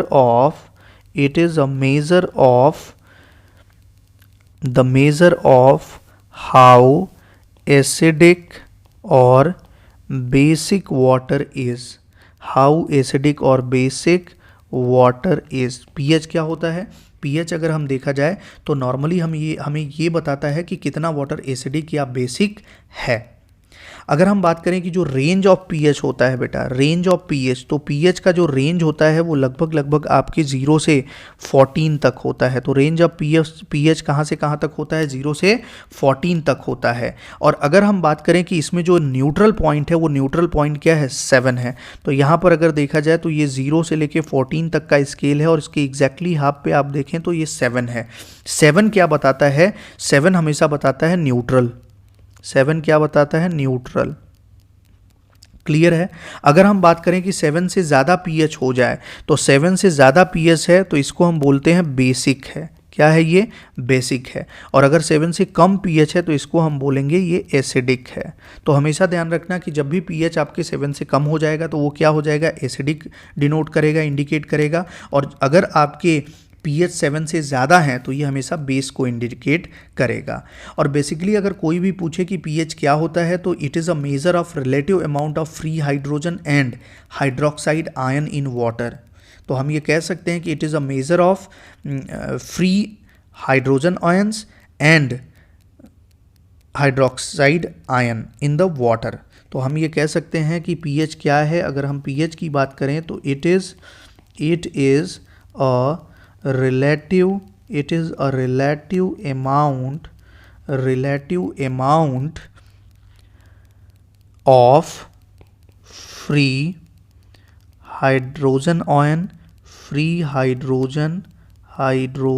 ion and hydroxyl ion ion. तो हमेशा नॉर्मली अगर देखा जाए तो it is a measure of relative amount of free hydrogen ion and hydroxyl ion. अगर हमने ये बोला कि जो आपके H+ आयन का कंसंट्रेशन, H+ आयन का, हाइड्रोजन आयन का कंसंट्रेशन अगर ज़्यादा है किससे, हाइड्रोक्साइड OH- आयन से अगर ज़्यादा है, तो हमेशा ये क्या हो जाएगा, जब भी अगर pH अगर हम देखें तो वाटर में अगर ज़्यादा फ्री हाइड्रोजन आयन्स हैं तो ये क्या हो जाएगा, ये कहलाएगा एसिडिक। ये क्या कहलाएगा, एसिडिक। और हमेशा इसका पीएच जो होता है वो 7 से कम हो जाता है। और अगर हम बात करें कि ये हाइड्रोक्साइड आयन का कंसंट्रेशन अगर क्या हो गया, ज़्यादा हो गया किससे, हाइड्रोजन आयन के, फ्री हाइड्रोजन आयन से ज़्यादा हो गया, तो ये क्या हो जाएगा, ये हो जाएगा बेसिक। तो हमेशा ध्यान रखना है कि कितना रिलेटिवली किसी भी वाटर में हाइड्रोजन और हाइड्रोक्साइड आयन हैं, वही इसके पीएच को डिसाइड करेगा। अगर ये हाइड्रोजन आयन ज़्यादा होते हैं हाइड्रोक्साइड आयन से, तो हमेशा क्या होगा, पीएच इसका 7 से कम हो जाएगा और ये हमेशा एसिडिक हो जाएगा। और अगर हाइड्रोजन आयन का नंबर हाइड्रोक्साइड आयन के कंपैरेटिवली कम हो जाएगा तो ये बेसिक हो जाएगा और इसका पीएच ग्रेटर दैन 7 हो जाएगा। तो आपको समझ में आ गया कि पीएच क्या है। पीएच ये बताता है कि वाटर एसिडिक है या बेसिक है। पीएच का रेंज 0 से 14 होता है। अगर 7 से कम होगा तो एसिडिक, 7 से ज़्यादा होगा तो बेसिक होगा। ये बताता है पीएच बेसिकली कि हाइड्रोजन आयन और हाइड्रोक्साइड आयन का जो रिलेटिव अमाउंट है उसका एक मेज़र बताता है। अगर हाइड्रोजन आयन हाइड्रोक्साइड आयन से ज़्यादा है तो एसिडिक होगा, कम है तो बेसिक होगा। क्लियर है? तो ये चीज़ आपको समझ में आ गई होगी। तो नॉर्मली अगर देखा जाए कि पीएच 7 से अगर कम रखोगे, पीएच अगर यूनिटी रख दोगे तो यार ये काफ़ी एसिडिक हो जाएगा। और स्ट्रॉन्ग एसिडिक अगर हो जाएगा तो ये तुरंत वाटर ट्यूब को क्या करेगा, एक कोरोजन एक्शन प्रोवाइड कर देगा और ये सारे के सारे जो है आपके वाटर ट्यूब में जंग लग जाएगा। तो हम ऐसा नहीं कर सकते कि इसका पीएच जो है वो यूनिटी कर दें, तो ये काफ़ी ज़्यादा कोरोजिव हो जाएगा। पीएच 7, एग्जैक्ट 7 आप पीएच नहीं रख सकते हैं। पीएच अगर आप 7 भी रखेंगे तब भी यहाँ पर हो सकता है कि ये क्या हो, वहाँ पर कोरोजन हो सके, तो पीएच 7 भी नहीं हो जाएगा। स्लाइडली मोर देन 7, हाँ करेक्ट है। तो नॉर्मली अगर देखा जाए तो इसका पीएच हम क्या रखते हैं, 8.5 रखते हैं। तो ये कॉमन रिकमेंडेशन है कि बॉयलर वाटर का जो पीएच होगा वो 8.5 होना चाहिए। तो हमेशा ध्यान रखना है कि बॉयलर वाटर का जो पीएच होना चाहिए वो कितना होना चाहिए, the pH of boiler water should be, boiler water कितना होना चाहिए, 8.5 होना चाहिए। ध्यान रखना है ये हमेशा बेसिक होना चाहिए। बेसिक अगर होगा तो कोई भी एसिड अटैक यहाँ पर नहीं होगी। Is that clear? ये आपको ध्यान में रखना है। लेकिन अगर देखा जाए कि इसका पीएच आप 12.9 से ज़्यादा रखोगे देन वहाँ पर आपके कॉस्टिक अटैक हो सकता है बॉयलर पर, और जिसके कारण होगा क्या, यहाँ पर एक कॉस्टिक इम्ब्रिटलमेंट आ जाता है। तो ये चीज़ आपको, ये सारे पॉइंट्स आपको ध्यान में रखने हैं। तो पीएच क्या है, ये बताता है कि कोई भी वाटर कितना एसिडिक या बेसिक है। पीएच का जो स्केल होता है वो 0 से 14 होता है। 0 से 7 में अगर देखें एसिडिक, 7 से ऊपर अगर देखें तो बेसिक। और अगर हम बात करें कि ये एक रिलेटिव अमाउंट बताता है कि किसी भी वाटर के अंदर कितने फ्री हाइड्रोजन और हाइड्रोक्साइड आयन हैं। अगर हाइड्रोजन आयन का कंसंट्रेशन ज़्यादा होगा तो वो एसिडिक हो जाएगा, अगर कम होगा तो वो बेसिक हो जाएगा। और अगर हम पीएच क्या करें, लेस देन 7 रख दें तो उसमें क्या होगा कि एसिडिक एक्शन आ जाएगा और उसके कारण कोरोजिव एक्शन आ जाता है और वाटर ट्यूब्स क्या हो जाएगा, आपके डैमेज हो सकता है कोरोजन के कारण। लेकिन अगर हम बेसिक रखते हैं तो ये नॉर्मल जनरल रिकमेंडेशन है कि जो बॉयलर वाटर होते हैं उनका पीएच 8.5 होना चाहिए। लेकिन अगर आप इनका पीएच 12.9 से ज़्यादा रख देते हो तो बेटा उस समय कॉस्टिक अटैक होने लगेगा और ये कॉस्टिक अटैक उस पर एक कॉस्टिक इनब्रिटलमेंट प्रोड्यूस कर देता है। क्लियर है? तो पीएच क्या होगा, स्लाइटली मोर देन 7। नेक्स्ट अगला हम देखें, the efficiency of thermal power plant increases by. किसी भी थर्मल पावर प्लांट की जो एफिशिएंसी होती है वो किस तरह से आप इंक्रीज कर सकते हैं। तो बेटा जब भी आप देखें थर्मल पावर प्लांट की एफिशिएंसी को अगर इंक्रीज करोगे तो हमने आपको पहले भी बताया कि आप high temperature and high pressure steam produce करके क्या कर सकते हैं, एफिशिएंसी को इम्प्रूव कर सकते हैं। तो ये आपको ध्यान देना है कि किसी भी स्टीम पावर प्लांट की जो एफिशिएंसी होती है अगर उसको आप इम्प्रूव करना चाहते हो तो आपको high temperature and high pressure steam की रिक्वायरमेंट होगी। तो बर्निंग कोल इन एक्सेस ऐसा नहीं है, कोल को एक्सेस बर्न करने से कुछ भी नहीं होगा। एक्सेसिव यूज़ ऑफ वाटर, ये भी कुछ नहीं होगा। Decreasing the load on the plant, इससे भी एफिशिएंसी प्लांट की बढ़ेगी नहीं। Use of high pressure steam, ये आपका बिल्कुल करेक्ट है कि हाई प्रेशर और हाई टेम्परेचर स्टीम की मदद से हम उसकी थर्मल एफिशिएंसी को बढ़ा सकते हैं। और अगर किसी भी पावर प्लांट की ओवरऑल एफिशिएंसी देखें, overall efficiency of thermal power plant कितना होगा? That is equals to efficiency of boiler into efficiency of turbine into efficiency of generator. और अगर आपसे पूछा जाए कि इसमें सबसे ज़्यादा एफिशिएंसी किसकी होती है, तो सबसे ज़्यादा एफिशिएंसी जनरेटर की होती है। सबसे ज़्यादा लॉस यहाँ पे कहाँ पे होता है? सबसे ज़्यादा लॉस आपके बॉयलर में होता है। तो हमेशा ध्यान रखना है कि जो एफिशिएंसी यहाँ पर अगर हम देखें तो ये ओवरऑल एफिशिएंसी कितनी होती है? Efficiency of boiler into efficiency of turbine into efficiency of generator. Is that clear? Next, अगला ये कह रहा है कि which plant has high depreciation charge. कौन से प्लांट में डेप्रिसिएशन चार्जेस जो है वो हाई होते हैं? तो बेटा इस चीज़ को अगर समझना है तो इस चीज़ को समझने के लिए आपको ये समझना होगा कि डेप्रिसिएशन होता क्या है। तो डेप्रिसिएशन का सिंपल मीनिंग है decrease in monetary value of an asset. किसी भी एसेट की मॉनेटरी वैल्यू में जो कमी आती है, उसके मूल्य में जो कमी आती है, उसी को हम क्या कहते हैं? डेप्रिसिएशन कहते हैं। और ये बेसिकली किसके कारण आती है? वियर एंड टीयर ऑपरेशन के कारण आती है ओवर द ईयर्स। जैसे जैसे वो पुराना होता जाएगा, वियर एंड टीयर के कारण उसकी जो मॉनेटरी वैल्यू होती है वो कम होती जाती है, और इसी को हम डेप्रिसिएशन कहते हैं। तो डेप्रिसिएशन का मतलब क्या है? हम यहाँ पे लिख सकते हैं, it is the decrease in monetary value, decrease in monetary value of any asset due to its wear and tear over the years। तो याद रखना है कि वियर एंड टीयर के कारण कई सालों में अगर देखें तो मॉनेटरी वैल्यू में किसी भी एसेट की जो कमी आती है उसी को हम क्या बोलते हैं? डेप्रिसिएशन बोलते हैं। अब अगर देखा जाए तो डेप्रिसिएशन अगर देखें तो डेप्रिसिएशन हम डिफरेंट पावर प्लांट्स के लिए अलग अलग रखते हैं। जैसे अगर हम बात करें कि हमारा विंड पावर प्लांट है, तो बेटा विंड पावर प्लांट के लिए जो डेप्रिसिएशन होता है वो 0.5% से लेके 1.5% तक होता है। थर्मल पावर प्लांट की बात करें तो यहाँ पर डेप्रिसिएशन 10 से लेके 25% तक होता है। हाइड्रो इलेक्ट्रिक पावर प्लांट की बात करें तो यहाँ पर भी डेप्रिसिएशन आपके 0.5 to 1.5% होता है। एंड डीजल पावर प्लांट में अगर देखें तो डेप्रिसिएशन 5 से 8% का होता है। तो सबसे ज़्यादा हाईएस्ट आप देख पा रहे हो कि कहाँ पर है डेप्रिसिएशन? थर्मल पावर प्लांट में। तो डेप्रिसिएशन चार्जेस सबसे ज़्यादा हाईएस्ट होते हैं थर्मल पावर प्लांट में। तो कितना? 10 से 25%। तो depreciation charges are highest in, लिख सकते हैं हम क्या कि depreciation charges are highest in thermal power plant में डेप्रिसिएशन चार्जेस सबसे ज़्यादा होते हैं। कितना? 10 से लेके 25% तक।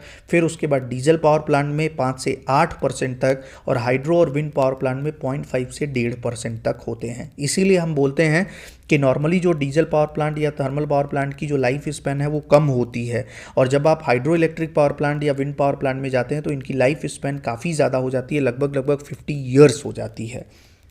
Is that clear? ये चीज़ आपको ध्यान में रखनी है।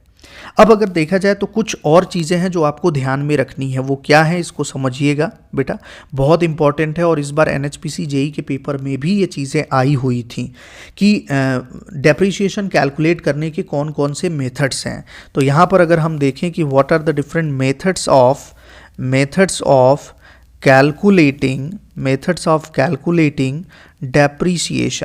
डेप्रिसिएशन कैलकुलेट करने के कौन कौन से मेथड्स हैं। तो इसमें बेसिकली हम 4 मेथड्स का इस्तेमाल करते हैं। पहला मेथड अगर देखा जाए तो इसको हम बोलते हैं सिंकिंग फंड मेथड। कौन सा मेथड है यार? Sinking fund method. दूसरा जो कि बहुत फेमस मेथड है, इसको हम बोलते हैं straight line method. Straight line method. तीसरा अगर देखें तो इसको हम कहते हैं कांस्टेंट परसेंटेज मेथड। कौन सा मेथड है? Constant percentage method. इस मेथड से भी हम डेप्रिसिएशन को कैलकुलेट करते हैं। एंड फाइनली जो लास्ट मेथड है इसको हम बोलते हैं declining balance method. Declining balance method. तो ये डिफरेंट मेथड्स हैं जहाँ पे हम डेप्रिसिएशन को क्या करते हैं, कैलकुलेट करते हैं। सबसे पहला अगर देखें तो यहाँ पर मैं दूसरे कलर से लिख देता हूँ, पेज नहीं होने के कारण इसी थैंक यू पेज पे लिख रहा हूँ, तो कोई दिक्कत आपको नहीं होनी चाहिए बेटा, तो इसको मैं थैंक यू पेज पे ही लिख दे रहा हूँ। सबसे पहला अगर देखें सिंकिंग फंड मेथड, क्या होता है सिंकिंग फंड मेथड में? इस मेथड में नॉर्मली जो प्रॉपर्टी का डेप्रिसिएशन है वो एनुअली हम इसको क्या मानते हैं, इक्वल मानते हैं, और प्लस इसमें हम क्या करते हैं कि इंटरेस्ट भी उस पर्टिकुलर ईयर के लिए जोड़ देते हैं। तो ये ध्यान रखना है कि नॉर्मली अगर हम बात करें तो जो सिंकिंग फंड मेथड होता है इसमें डेप्रिसिएशन जो प्रॉपर्टी का है उसको तो आपने इक्वल मान लिया ओवर द ईयर्स, लेकिन अब जो भी आपने डेप्रिसिएशन वैल्यू मानी है उस पर आप क्या करते हो, इंटरेस्ट लगा के डेप्रिसिएशन को कैलकुलेट करते हैं। दूसरा स्ट्रेट लाइन मेथड में अगर देखा जाए तो जो प्रॉपर्टी लॉसेस हैं उस प्रॉपर्टी लॉसेस को हम क्या करते हैं, सेम अमाउंट से, हमेशा ध्यान रखना है कि स्ट्रेट लाइन मेथड में हम क्या करते हैं कि जो भी प्रॉपर्टी लॉसेस हैं सेम अमाउंट से हम उसको क्या करते हैं, एवरी ईयर मेज़र करते हैं, और ये फिक्स अमाउंट हम क्या करेंगे, ओरिजिनल कॉस्ट से डिडक्ट करते हैं हर साल, ताकि अगर देखा जाए कि जैसे जैसे वो यूटिलिटी ख़त्म होती है देन यूटिलिटी पीरियड में, उसके end of the utility period में केवल और केवल उतनी ही वैल्यू बचे जो उसकी स्क्रैप की वैल्यू होगी। तो ध्यान रखना है स्ट्रेट लाइन मेथड में क्या होता है कि it is assume that the property losses it's value by same amount every year. हमेशा ये हम अज्यूम कर लेते हैं कि हमारी जो प्रॉपर्टी है वो अपनी वैल्यू को क्या कर रही है, सेम अमाउंट के द्वारा लूज़ करती जा रही है हर ईयर में, और ये फिक्स अमाउंट ओरिजिनल कॉस्ट से हमेशा क्या होता जाएगा, डिडक्ट होता जाएगा हर ईयर, और लास्ट में जैसे ही इसके यूटिलिटी का पीरियड ख़त्म होगा तो हमेशा उतनी ही वैल्यू इसमें बचनी चाहिए जो इसकी स्क्रैप वैल्यू होगी। जैसे फॉर एग्जांपल आप थर्मल पावर प्लांट को कंस्ट्रक्ट कर रहे हो और आपको ये पता चला कि इसका जो थर्मल पावर प्लांट है ये लगभग 10 लाख का बना, फॉर एग्जांपल एक 10 लाख डॉलर का बन गया। अब अगर देखा जाए तो यहाँ पर हमने ये मान लिया कि इसका जो डेप्रिसिएशन वैल्यू है ये फिक्स हमने कर दिया कि यार 1 लाख, हम इसमें मान लें कि जो है लगभग 50,000 डॉलर हर साल इसका क्या हो रहा है, डेप्रिसिएशन हो रहा है, तो ये 20 सालों तक चलेगा। तो हम ये ध्यान रखेंगे कि नॉर्मली इसका डेप्रिसिएशन हम कैसे निकालेंगे, तो इसके डेप्रिसिएशन को निकालने में हमें ये बोला गया कि 25 साल बाद इसकी जो स्क्रैप वैल्यू होगी वो 2 लाख डॉलर होगी। तो एक्चुअली जो डेप्रिसिएशन हुआ वो 8 लाख डॉलर का हुआ। तो बेटा यहाँ पर आप देख सकते हो कि जो 8 लाख का डेप्रिसिएशन हो रहा है तो स्क्रैप वैल्यू को घटाने के बाद आप डेप्रिसिएशन कैलकुलेट कर रहे हो, तो ये जो भी डेप्रिसिएशन वैल्यू आएगी तो आप क्या करो कि उसकी जो एक्चुअल ओरिजिनल प्राइस है उसमें से स्क्रैप वैल्यू को घटा दो और डिवाइडेड बाय इसके ईयर से डिवाइड कर दो, आपको ये पता चल जाएगा कि पर ईयर का डेप्रिसिएशन कितना है। तो इस मेथड को हम बोलते हैं स्ट्रेट लाइन मेथड। तो स्ट्रेट लाइन मेथड में अगर देखा जाए स्ट्रेट लाइन मेथड, तो स्ट्रेट लाइन मेथड में क्या होता है, हमेशा ये समझिए आप कि स्ट्रेट लाइन मेथड में जो एनुअल डेप्रिसिएशन होता है, एनुअल डेप्रिसिएशन कितना होगा, that is equals to original cost, asset का जो ओरिजिनल कॉस्ट है माइनस उसकी जो स्क्रैप वैल्यू है एसेट की, divided by life of asset in year.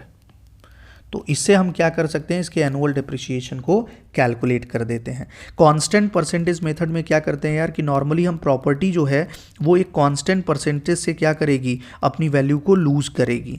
तो हमेशा ध्यान रखना कि शुरुआत के वर्षों में हम क्या करेंगे, जो भी परसेंटेज फिक्स कर देंगे तो उसी कांस्टेंट परसेंटेज से ही अपनी वैल्यू को क्या कर रही है, लूज कर रही है। तो इसको हम क्या बोलेंगे, इसको हम नॉर्मली बोलते हैं constant percentage method. Next declining balance method है, और डिक्लाइनिंग बैलेंस मेथड में हम नॉर्मली क्या करते हैं कि जो डेप्रिसिएशन है वो शुरुआती सालों में काफ़ी तेज़ी से क्या होगा, डेप्रिसिएशन काफ़ी तेज़ी से आएगा शुरुआत के सालों में, और उसके बाद ये क्या होगा, ये डेप्रिसिएशन स्टडी हो जाता है। तो डिक्लाइनिंग बैलेंस मेथड में हम क्या करेंगे कि शुरुआती सालों में डेप्रिसिएशन काफ़ी रैपिड रखते हैं, और उसके बाद अगर देखें तो ये डेप्रिसिएशन काफ़ी स्टडी हो जाता है। तो इसकी जो डेप्रिसिएशन होगी वो current book value into depreciation rate के हिसाब से होगी।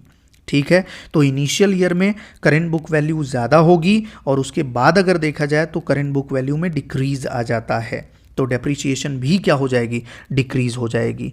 तो हम ये कह सकते हैं कि डिक्लाइनिंग बैलेंस मेथड में, डिक्लाइनिंग बैलेंस मेथड इसमें क्या होता है कि इनिशियल ईयर में आपके डेप्रिसिएशन क्या होंगे, ये डेप्रिसिएशन चार्जेस ज़्यादा होंगे, और अगर देखा जाए एंड ईयर में ये डेप्रिसिएशन चार्जेस कम हो जाएंगे, डेप्रिसिएशन कम हो जाएगा। तो हमेशा ध्यान रखना है कि डेप्रिसिएशन शुरुआत के वर्षों में ज़्यादा होगा और लास्ट के वर्षों में कम होता जाएगा, तो इसको हम डिक्लाइनिंग बैलेंस मेथड करते हैं। कांस्टेंट परसेंटेज मेथड में ये कांस्टेंट हो जाता है, स्ट्रेट लाइन मेथड में ये एनुअली कांस्टेंट रूप से घटता जाएगा। और किस तरह से इसकी वैल्यू डिसाइड करेंगे, ओरिजिनल एसेट का प्राइस देख लो आप, उसमें से स्क्रैप वैल्यू घटा दो और डिवाइडेड बाई आप जो भी एसेट की लाइफ होती है उससे पता चल जाएगा कि इतना आपका डेप्रिसिएशन हर साल है। Is that clear? तो यहाँ पे सारी चीज़ें हमने आपको डिस्कस कर ली। आई होप आपको ये सारी चीज़ें समझ में आई होंगी, और अगर आप वो वीडियो आपका थ्योरी का और उसके साथ साथ ये न्यूमेरिकल क्वेश्चन कर लेते हैं तो ऐसा कोई भी क्वेश्चन थर्मल पावर प्लांट में नहीं होगा जो आपसे ना बने। तो इसी तरह से आप पढ़ते रहिए और मेहनत करते रहिए। मिलते हैं अगले एपिसोड में एक नए जोश और नए उत्साह के साथ। तब तक के लिए बहुत बहुत धन्यवाद। Thank you so much to all.